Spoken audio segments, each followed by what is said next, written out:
तो आज का वीडियो है मेरे भाई जनरल साइंस का, जो कि बीपीएससी, बिहार दरोगा, आपको एसएससी, सीजीएल वगैरह में, डबल एओ में, असिस्टेंट सेक्शन ऑफिसर में, हर किसी में पूछा गया ये रिपीटेड, मोस्ट रिपीटेड क्वेश्चन है। पीवाईक्यू क्वेश्चन है मेरे भाई, पीवाईक्यू क्वेश्चन है जीएस पॉइंटर का। तो चलिए, बहुत ही इंपॉर्टेंट सेशन है आज का जनरल साइंस। मुझे लगता है कि साइंस इससे बाहर नहीं जा पाएगा मेरे भाई। चलिए शुरू करते हैं।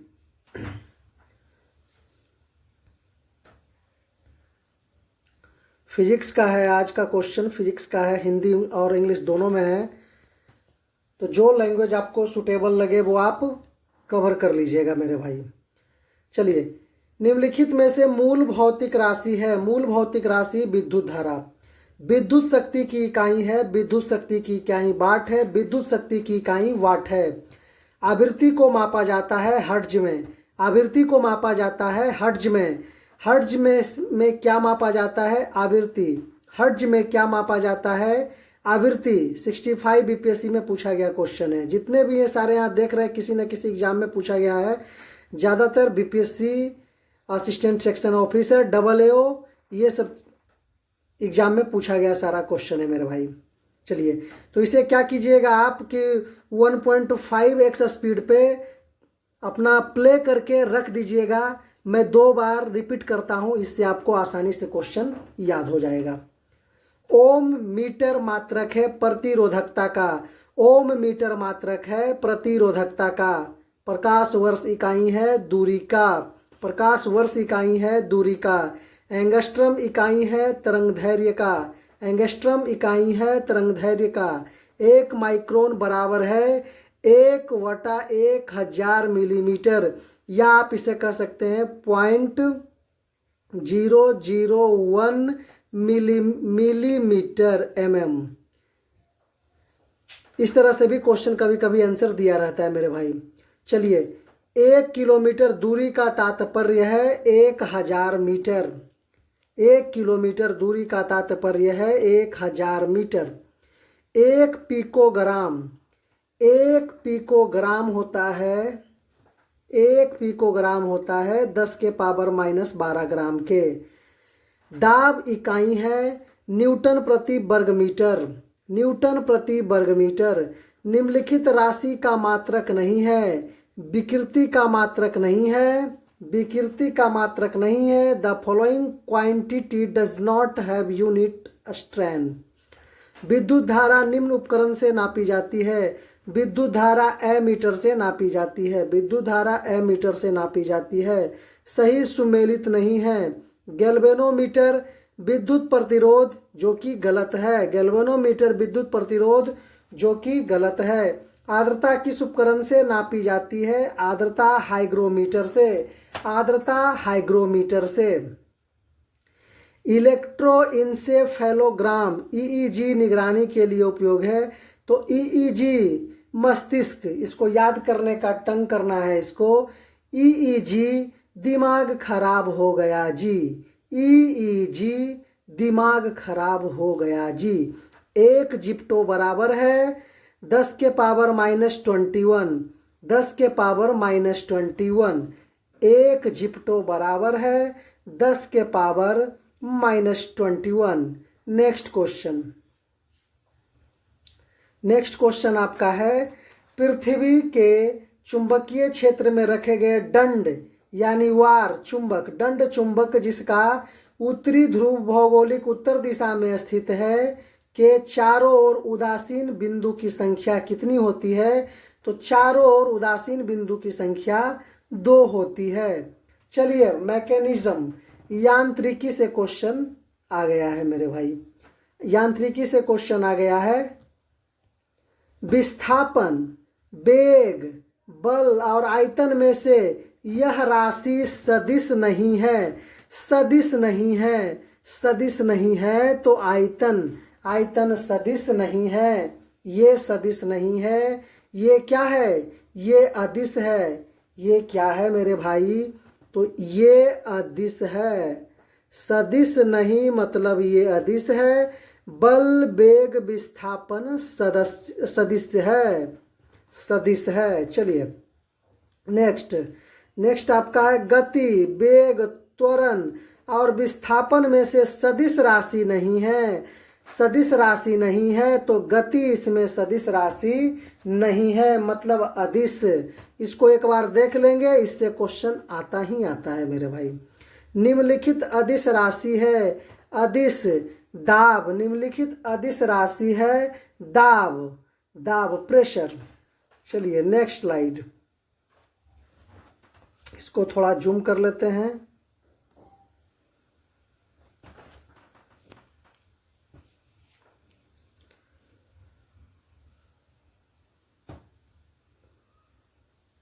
चलिए मेरे भाई,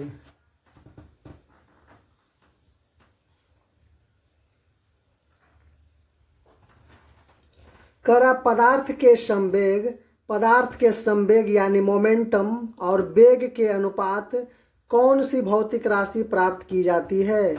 पदार्थ के संवेग और वेग के अनुपात से कौन सी भौतिक राशि प्राप्त की जा सकती है। द्रव्यमान बल गुणनफल है। द्रव्यमान गुणे त्वरण F बराबर आप लोग पढ़े होंगे M multiply A। M force बराबर मास इंटू एक्सलेरेशन। द्रव्यमान और त्वरण गुणनफल है बल का, फोर्स का। गति को सर्वप्रथम परिभाषित किया गैलीलियो ने। गति को सर्वप्रथम परिभाषित किया था गैलीलियो ने। और गैलीलियो दूरबीन के भी आविष्कारक हैं। एक प्रभावी कोरियोलिस बल किस कारण होता है, तो पृथ्वी का घूर्णन के कारण होता है। एक प्रभावी कोरियोलिस बल किस कारण होता है, पृथ्वी का घूर्णन के कारण होता है। वॉशिंग मशीन का कार्य सिद्धांत है अपकेंद्रन। वॉशिंग मशीन का कार्य सिद्धांत है अपकेंद्रन। बॉल बेयरिंग का उपयोग स्थैतिक घर्षण को खाली स्थान में परिवर्तित करने के लिए किया जाता है रोलिंग घर्षण में। बॉल बेयरिंग का उपयोग स्थैतिक घर्षण को खाली स्थान परिवर्तित करने में किया जाता है। बॉल बेयरिंग गोल गोल होता है तो रोल घूमेगा। रोलिंग नहीं बोलते, रूल का डंटा या रोल मतलब गोल गोल करना, रोलिंग घर्षण। फुटबॉल के खेल में एक गोलकीपर फुटबॉल को गोल में पकड़ने के बाद अपने हाथों से पीछे की ओर खींचता है। यह गोलकीपर को सक्षम बनाता है, मतलब संवेग परिवर्तन की दर को कम करने के लिए ये क्या करता है, बॉल पकड़ने के लिए अपने हाथों को पीछे की ओर खींचता है। केंद्राभिमुखी बल जिम्मेदार है वस्तु के वृत्ताकार पथ पर गतिमान रखने के लिए। केंद्राभिमुख बल जिम्मेवार है वस्तु को वृत्ताकार पथ पर गतिमान रखने के लिए। नेक्स्ट क्वेश्चन, किस ऊर्जा परिवर्तन में घर्षण बल शामिल होता है। किस ऊर्जा परिवर्तन में घर्षण बल शामिल होता है। गतिज ऊर्जा से उष्मा ऊर्जा में। एक बस सीधे रास्ते पर चल रही है और अचानक दाईं ओर तेज मोड़ लेती है। बस में बैठे यात्री पर क्या प्रभाव पड़ेगा। अगर अचानक दाईं ओर मोड़ रही है तो यात्री बाईं ओर झुकेंगे। अगर बाईं ओर मोड़ ले रहा है तो यात्री दाईं ओर झुकेंगे। ये आपके साथ हुआ होगा मेरे भाई बस में। एक क्षैतिज वृत्त में अस्थिर चाल से घूम रहे पिंड के लिए स्थिर रहेगा गतिज ऊर्जा। एक क्षैतिज वृत्त में स्थिर चाल से घूम रहे पिंड के लिए स्थिर रहेगा गतिज ऊर्जा। ये CDPO 2018 का क्वेश्चन है। ये यदि बल को न्यूटन में और दूरी को मीटर में प्रदर्शित किया जाए तो किए हुए कार्य को प्रदर्शित किया जाएगा जूल में। बल को न्यूटन और दूरी को मीटर में तो किया गया कार्य बराबर जूल में प्रदर्शित हो जाएगा। यदि एक पंख, एक रबर की गेंद, एक लकड़ी का गेंद निर्वात में मतलब जहाँ हवा नहीं हो, एक समान ऊंचाई से स्वतंत्रता पूर्वक एक साथ गिर रहे हैं तो पहले कौन आएगा क्वेश्चन रहता है। तो निर्वात में अगर बात किया जाए तो तीनों एक साथ जमीन पर पहुंचेंगे मेरे भाई। निर्वात में वजन वगैरह का कोई मोल नहीं रहता। अगर चंद्रमा पर हम लोग जाते हैं तो हमारी वजन 1/6 हो जाता है। अगर 30 केजी का है तो 30 केजी का 1/6 5 केजी हो जाएंगे मेरे भाई। चलिए नेक्स्ट क्वेश्चन, यदि धरती पर घूमने की गति यानी घूर्णन गति बढ़ा दी जाए तो भूमध्य रेखा पर पिंड का वजन क्या हो जाएगा, घट जाएगा। यदि धरती की घूमने की गति यानी घूर्णन गति बढ़ा दी जाए तो भूमध्य रेखा पर पिंड का वजन क्या हो जाएगा, घट जाएगा।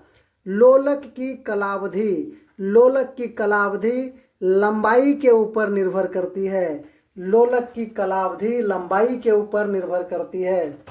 चलिए अब नेक्स्ट टॉपिक आ गया आपका स्थूल पदार्थों के गुण, फिजिकल प्रॉपर्टीज ऑफ मैटर। चलिए नेक्स्ट, वर्षा की बूंद की गोलाकार आकृति का कारण है पृष्ठ तनाव। एसएससी में कितना बार पूछा गया क्वेश्चन है कि वर्षा की बूंदें गोलाकार क्यों होती है, तो पृष्ठ तनाव के कारण। सबसे ज्यादा श्यानता होती है जल, वायु, रक्त और शहद मतलब शहद गाढ़ा, श्यानता मतलब गाढ़ा, शहद है ना, विस्कोसिटी लिखा है, हाईएस्ट विस्कोसिटी हनी का होता है। यदि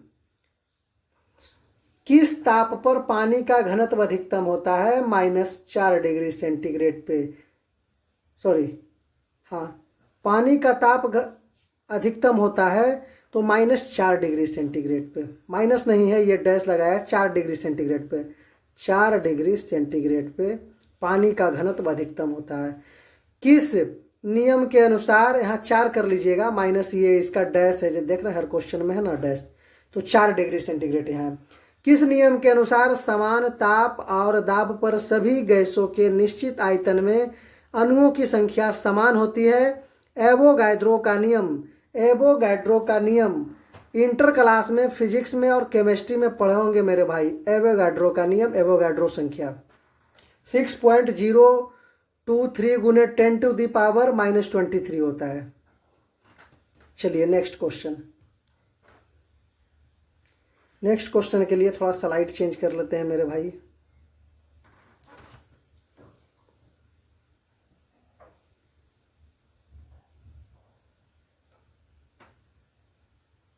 चलिए हो गया है।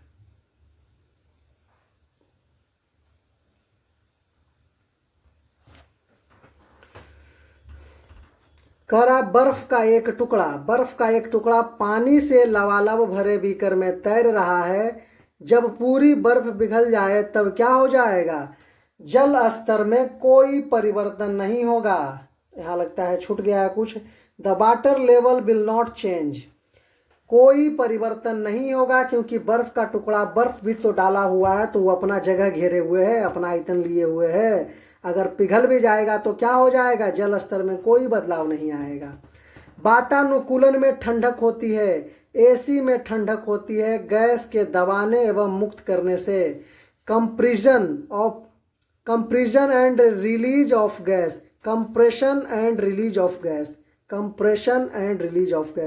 गैस के दबाने एवं मुक्त करने से। बैरोमीटर की ऊंचाई में अचानक वृद्धि इंगित करती है अत्यंत शुष्क मौसम। बैरोमीटर की ऊंचाई अगर एकाएक बढ़ जाए तो अत्यंत शुष्क मौसम हो जाएगा। अगर उसका ऊंचाई क्या हो जाए, अचानक गिर जाए तो आंधी तूफान पूरा आने की संभावना होती है। बहुत ठंड के मौसम में पानी का खाली स्थान जलीय जीवन को संरक्षित करने में मदद करता है। तो विस्तार, पानी का विस्तार जलीय जीवन को संरक्षित करने में क्या करता है, मदद करता है। नेक्स्ट टॉपिक ऑप्टिक्स का आ गया, मतलब प्रकाश का आ गया मेरे भाई। नेक्स्ट टॉपिक प्रकाश का है। चलिए, सौर विकिरण इस परास में दिखता है। तो सौर विकिरण किस परास में दिखता है, 400 से 700 nm न्यूटन मीटर, 400 से 700 nm। दृश्य स्पेक्ट्रम के तरंगदैर्घ्य की सीमा कितनी होती है? 3900 एंगस्ट्रम से 7600 एंगस्ट्रम। दृश्य स्पेक्ट्रम के तरंगदैर्घ्य की सीमा कितनी होती है? 3900 एंगस्ट्रम से 7600 एंगस्ट्रम।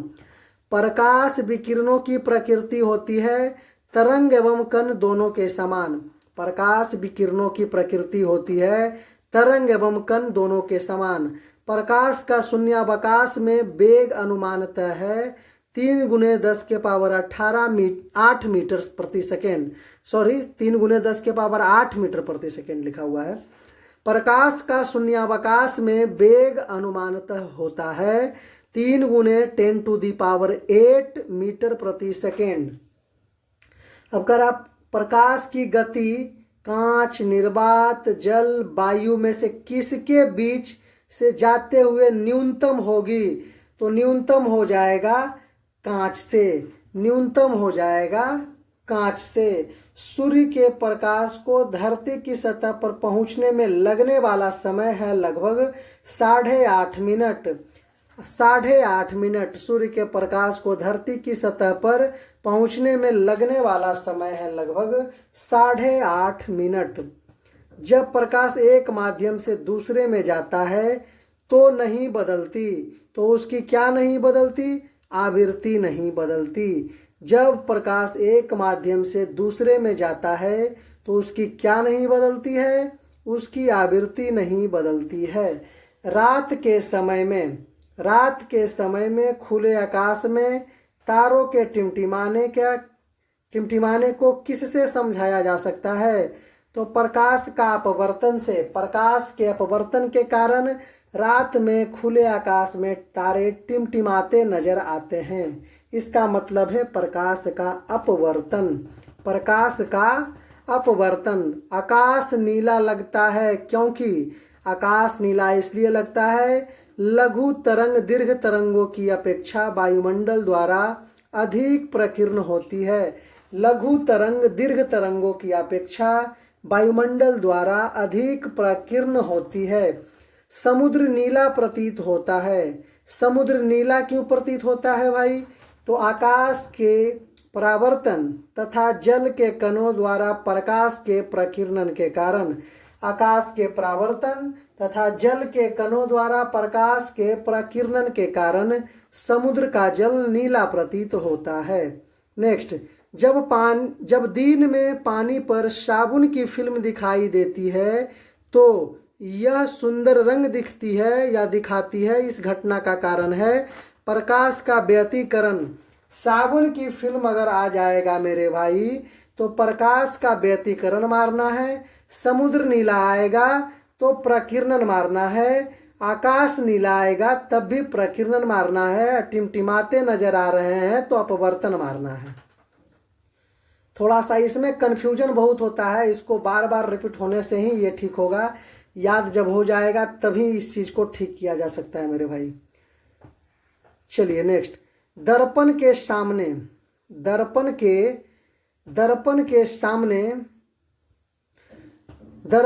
सामने खड़े एक व्यक्ति को अपना प्रतिबिंब अपने से बड़ा लगता है।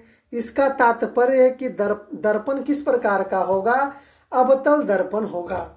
दर्पण के सामने अगर खड़े व्यक्ति को अपना प्रतिबिंब अपने से बड़ा लगता है, इसका तात्पर्य है कि दर्पण का प्रकार अवतल है। लेकिन गाड़ी में साइड मिरर के रूप में उत्तल दर्पण का प्रयोग किया जाता है। कौन लेंस का? उत्तल दर्पण का प्रयोग किया जाता है। लेंस तो लाइट वगैरह में होता है, चश्मा वगैरह में होता है लेंस। दर्पण हो जाएगा तो आईना टाइप में, थोड़ा बड़ा कांच में। चलिए नेक्स्ट, दाढ़ी बनाने के लिए काम में लेते हैं अवतल दर्पण। दाढ़ी बनाने के लिए हम काम में लेते हैं तो अवतल दर्पण। इसमें क्या होता है कि थोड़ा बड़ा दिखता है। यहाँ लिखा हुआ है सामने खड़े व्यक्ति का अपना प्रतिबिंब अपने से बड़ा लगता है, थोड़ा बनाने में आसानी होता है। उत्तल दर्पण में बनाएंगे तो चेहरा बहुत छोटा हो जाएगा, सिक्के के समान हो जाएगा, थोड़ा दिक्कत होगा मेरे भाई देखने में, कहाँ छूटा है कहाँ क्या हुआ है। प्रकाश में 7 रंग होते हैं। रंगों को अलग करने का क्या तरीका है? तो एक प्रिज्म से रंगों को अलग किया जा सकता है। एक प्रिज्म से रंगों को अलग किया जा सकता है। प्रकाश में 7 रंग होते हैं। रंगों को अलग करने की क्या तरीका है? एक प्रिज्म से रंगों को अलग किया जा सकता है। प्रकाश का वर्ण विक्षेपण संभव है प्रिज्म द्वारा। प्रकाश का वर्ण विक्षेपण संभव है प्रिज्म द्वारा। प्रकाश का वर्ण विक्षेपण संबंधित है प्रिज्म द्वारा। Next question.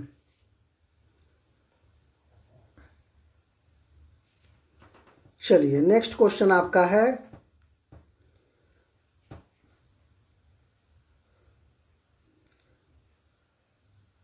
नेक्स्ट क्वेश्चन आपका है, जितने भी हैं सब PYQ है मेरे भाई।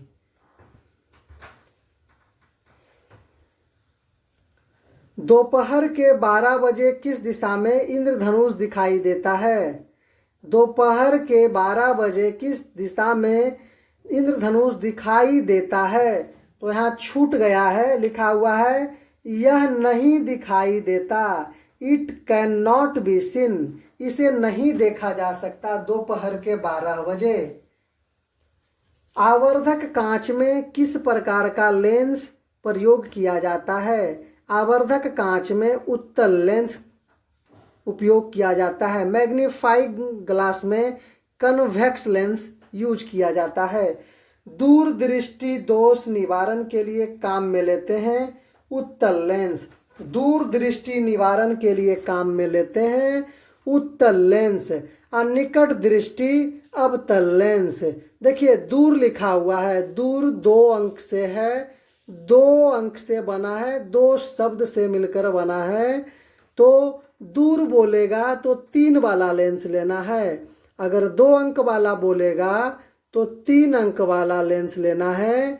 अगर 3 वाला बोलेगा तो 4 वाला लेंस लेना है। अगर बोलेगा निकट दृष्टि, निकट दृष्टि तो निकट में 3 शब्द जुड़ा हुआ है तो निकट हो जाएगा तो अवतल लेंस लगवा देना है। अगर दूर हो जाएगा तो 2 वाला को 3 वाला लेंस लगा देना है उत्तर वाला। पढ़ने में काम आने वाले ग्लासेस किस प्रकार के लेंस से बनते हैं? तो पढ़ने में काम आने वाले ग्लासेस उत्तल लेंस के बने होते हैं, क्योंकि साइज छोटा छोटा भी देखना है। लेंस की क्षमता मापी जाती है तो लेंस की क्षमता डायोप्टर से मापी जाती है। जिसकी ज़्यादा डायोप्टर उसकी उस लेंस की क्षमता ज़्यादा होती है। यदि किसी ऐनक के लेंस की पावर +2 डायोप्टर हो तो इसकी फोकस की दूरी होगी 50 सेंटीमीटर। यदि किसी ऐनक के लेंस की पावर +2 डायोप्टर हो तो इसके फोकस की दूरी होगी 50 सेंटीमीटर। चलिए नेक्स्ट क्वेश्चन। 20 सेंटीमीटर फोकस दूरी के एक उत्तल लेंस की सतह पर सफेद घोड़े का प्रतिबिंब बनाने के लिए बड़ी संख्या में काले रंग की पतली पट्टियां बनाई जाती है। प्रतिबिंब की प्रकृति होगी तो कम चमक वाला एक घोड़ा, मतलब हॉर्स ऑफ लेस ब्राइटनेस, कम चमक वाला घोड़ा होगा। चलिए नेक्स्ट क्वेश्चन। नेक्स्ट क्वेश्चन आपका आ गया निकट दृष्टि दोष। देखिए आ गया वही 3 तो 4। निकट दृष्टि दोष उपचारित किया जा सकता है तो अवतल लेंस से। 3 अक्षर वाला दोष है तो 4 अक्षर वाला लेंस पहनिए, काम खत्म है मेरे भाई। प्रकाश वर्ष का संबंध है दूरी से। क्वेश्चन देखिए रिपीटेड भी है, वहाँ BPSC में पूछा था, यहाँ CDPO में पूछा है। नाई की दुकान में 2 समतल दर्पण रखे जाते हैं, एक दूसरे के समानांतर, एक दूसरे के बराबर समानांतर दिखे जाते हैं। और कहा भी जाता है कि 2 समतल दर्पण के बीच किसी चीज का प्रतिबिंब या किसी व्यक्ति का प्रतिबिंब कितना बनता है? तो उसका आंसर आ जाएगा इनफाइनाइट फोटो बनता है। कितना बनता है? इनफाइनाइट फोटो बनता है। चलिए, बड़े शोरूम में तथा डिपार्टमेंटल स्टोर में इस्तेमाल किया जाने वाला विजिलेंस दर्पण होता है उत्तल दर्पण। The vigilance mirror used in big showrooms and the departmental store in. तो कन्वेक्स मिरर, उत्तल दर्पण का उपयोग किया जाता है। चलिए नेक्स्ट टॉपिक में आते हैं हम लोग। ऊष्मा एवं ऊष्मा गतिकी, हर टॉपिक से हर चैप्टर से किस तरह से क्वेश्चन पूछा गया उस तरह से चैप्टर वाइज है मेरे भाई। ऊष्मा एवं ऊष्मा गतिकी, हीट एंड थर्मोडायनामिक्स। चलिए, वह ताप बिंदु जिस पर ठोस, द्रव और गैसीय अवस्थाएं एक साथ रह सकती है कहलाता है त्रिक बिंदु। वह ताप बिंदु जिस पर ठोस, द्रव और गैसीय अवस्था एक साथ रह सकती है कहलाता है त्रिक बिंदु। किस तापमान पर सेल्सियस और फ़ारेनहाइट पैमाने मेल खाते हैं? -40 डिग्री सेंटीग्रेड। किस तापमान पर सेल्सियस और फ़ारेनहाइट पैमाने मेल खाते हैं? तो -40 डिग्री सेंटीग्रेड पर दोनों क्या हो जाता है? शून्य हो जाता है। सेल्सियस स्केल पर मानव शरीर का सामान्य तापमान कितना होगा? 36.9 डिग्री सेंटीग्रेड। सेल्सियस स्केल पर मानव शरीर का सामान्य तापमान होगा 36.9 डिग्री सेंटीग्रेड। 40 डिग्री सेल्सियस का मान फ़ारेनहाइट स्केल में हो जाएगा 104 डिग्री फ़ारेनहाइट। 40 डिग्री सेंटीग्रेड का मान फ़ारेनहाइट स्केल में हो जाएगा 104 डिग्री फ़ारेनहाइट। 50 डिग्री सेंटीग्रेड का मान फ़ारेनहाइट स्केल में हो जाएगा 122 डिग्री फ़ारेनहाइट।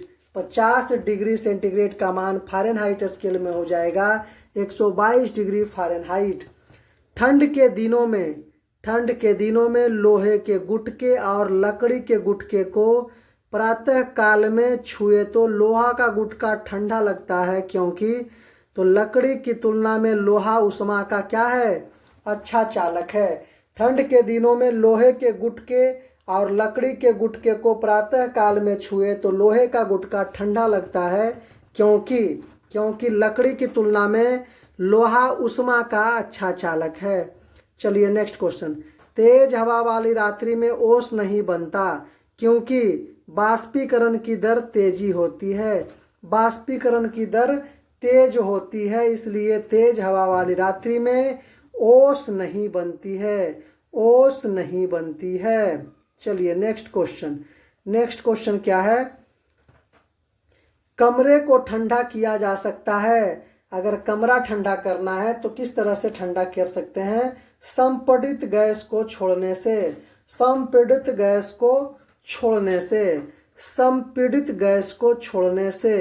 मतलब रिलीज ऑफ कंप्रेस्ड गैस। चलिए नेक्स्ट। गर्म मौसम में पंखा चलाने से आराम महसूस होता है, क्योंकि हमारा पसीना तेजी से क्या होता है? बाष्पीकृत होता है। गर्म मौसम में पंखा चलने से आराम महसूस होता है, क्योंकि हमारा पसीना तेजी से बाष्पीकृत होता है। प्रेशर कुकर में खाना जल्दी पक जाता है, क्योंकि उच्च दाब के कारण पानी उच्च तापमान पर क्या होता है? उबलने लगता है। उच्च दाब के कारण पानी उच्च तापमान पर उबलने लगता है। कमरे में रखे रेफ्रिजरेटर का दरवाज़ा खोलकर आप अंततः कमरे को थोड़ा गर्म कर सकते हैं। कितना बोलता है ना कि अगर फ्रिज है ये रूम में, दरवाज़ा थोड़ा फ्रिज वाला खोल दो, रूम ठंडा हो जाएगा। नहीं मेरे भाई, रूम थोड़ा और क्या हो जाएगा? गर्म हो जाएगा। चलिए नेक्स्ट स्लाइड। आपका नेक्स्ट स्लाइड, इसको थोड़ा सा जूम कर लिया जाए मेरे भाई।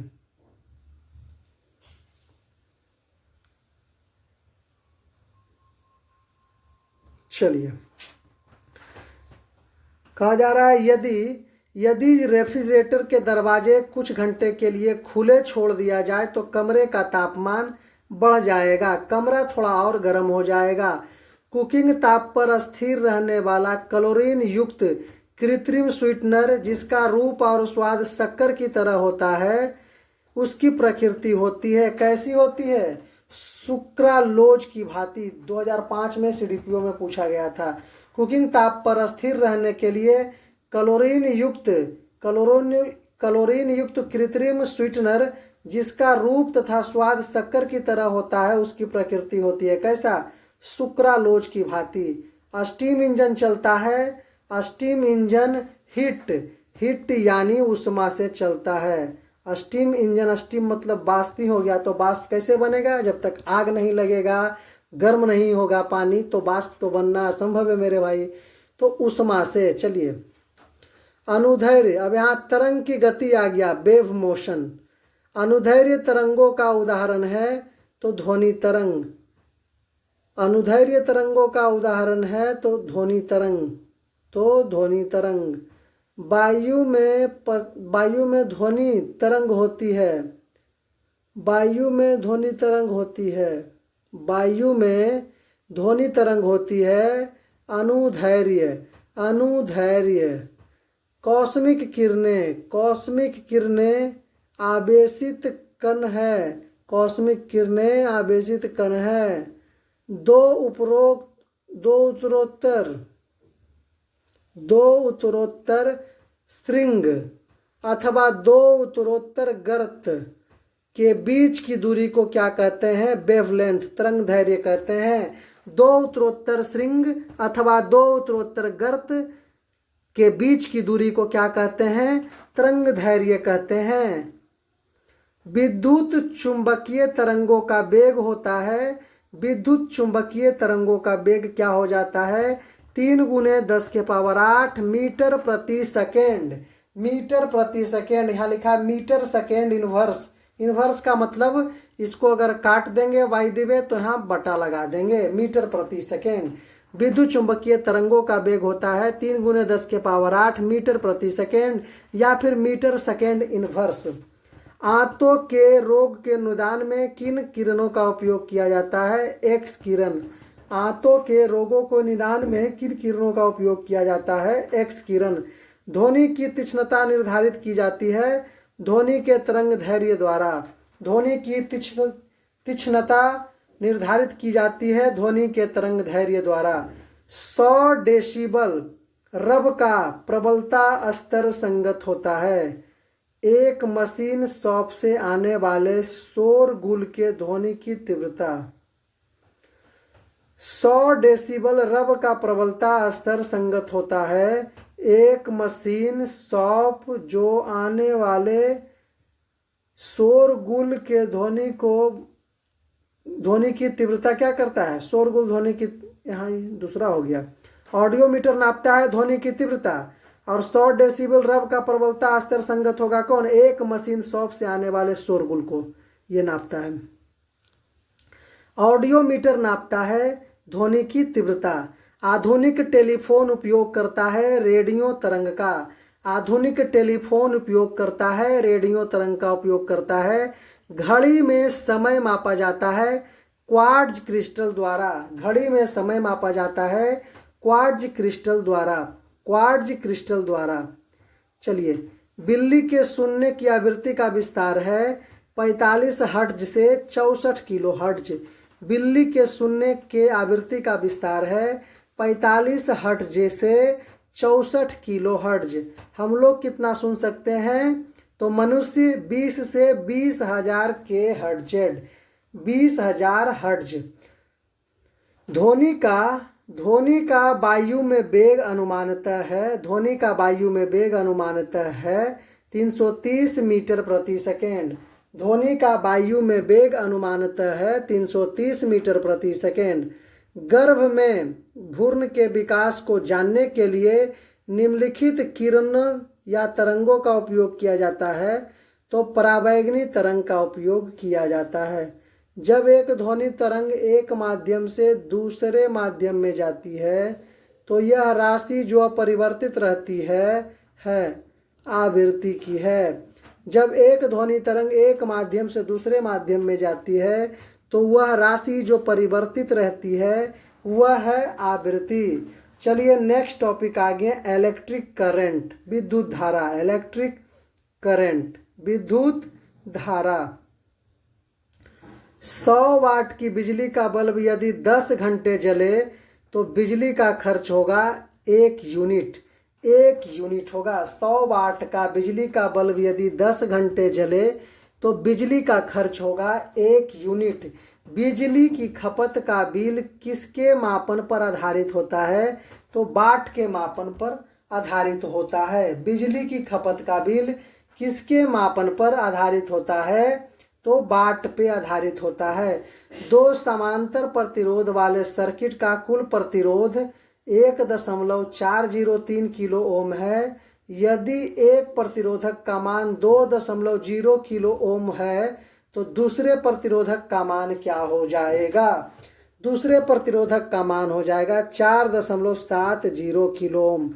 यहाँ कह रहा दो समांतर प्रतिरोध वाले सर्किट का कुल प्रतिरोध 1.403 किलो ओम है। यदि एक प्रतिरोधक का मान 2 किलो ओम है तो दूसरे प्रतिरोधक का मान होगा 4.70 kilo ohm. 4.70 kilo ohm. Dynamo का कार्य है यांत्रिक ऊर्जा को विद्युत ऊर्जा में बदलना। यांत्रिक ऊर्जा को विद्युत ऊर्जा में क्या करना है? बदलना है। तो चलिए आज भर के लिए इतना ही मेरे भाई। प्लीज़ चैनल को सब्सक्राइब कर दीजिएगा। प्लीज़ चैनल को सब्सक्राइब कर दीजिएगा मेरे भाई। लाइक भी वीडियो को कर दीजिएगा। ये कमेंट में कोई तरह का समस्या रहे तो यहाँ आप कमेंट भी छोड़ सकते हैं मेरे भाई। कमेंट भी ड्रॉप कर दीजिएगा। लेकिन सादर गुजारिश है मेरे भाई कि प्लीज़ सब्सक्राइब कर दीजिएगा चैनल को मेरे भाई।